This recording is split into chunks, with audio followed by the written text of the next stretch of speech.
I'm with Brian with his game Masquerada. So what can you tell us about Masquerada? Right. Masquerada is an isometric RPG that's styled after Dragon Age and Baldur's Gate. So it's very. We wanted to create a very a good blend of engaging combat and a gripping storyline. What we're looking for is a storyline that's about we're looking for a gameplay experience that's about 15 hours long. So the story is centered around this city called Umber, where it's the only place in the world where magic can be used. And the reason for that is that people find masks in this city that help that allow them to channel the magic that lies innate within them. So over time, a bunch of guilds that are based in the city, they've started to gather the masks and hoard power, which for themselves with the magic that the masks grant them.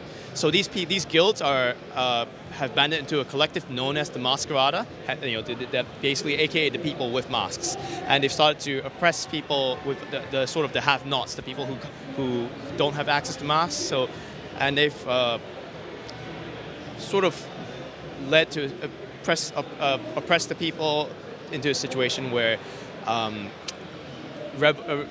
the people without masks have started a rebellion against the Masquerada. So there's civil war and that's gone awry in the city. And your character, his name is Cicero Gavar. He works for the government. The government's supposed to keep the Masquerada in check, and he's investigating rumors of a guy who has found ways to create masks. Now, that's sort of if any of the factions in the city can actually create masks, that's a game changer, and basically it will completely change the playing field. So everyone's sort of hunting down Cicero, who as he finds out more about who's this person and how he manages to create the masks. And what's the inspiration behind the game? So the main premise of the setting, it's very inspired by the Italian Renaissance. Of course, you can see it in the aesthetics of the dressing and the architecture, but and in terms of art, we've been looking at a lot of classic French comic book artists. In particular, an artist called Mobius, who uses very vivid colors and clean lines in his comic book style. So we wanted to present a game that felt like a very fluid sort of comic book experience. But the actual premise of the game came from our creative directors. One of the Dungeons and Dragons campaigns that our creative director used to run a long time ago. He's been running D&D campaigns for the last 15 years. So it's we're now in a position to sort of bring that to life.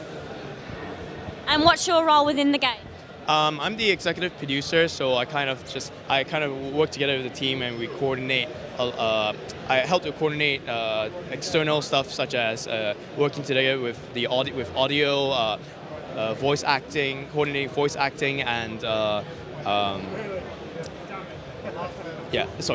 primarily those two. But we spent a lot of time earlier in the year trying to get a voice director, like a good voice director who can do justice to the kind of storyline